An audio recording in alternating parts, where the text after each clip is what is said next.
هل الستات علميا في اي حاجه في اجسامهم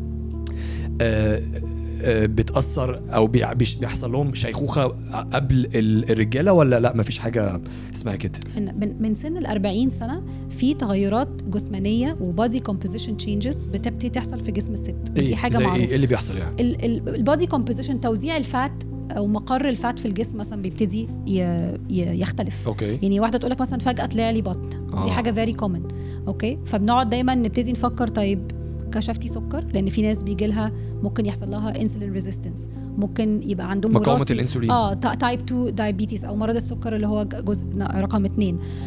بيحصل تغيرات عاديه. دول الناس اللي على فكره اللي هي مثلا مش بتكلم على حد بيتمرن، وحتى الناس اللي بيتمرن ده جايز طبيعي يحصل. بيحصل تغيرات في الهرمونات عامه، ان البيريد بتوقف في الاخر يوجلي عند سن 50 او حتى 55 عند ستات معينه.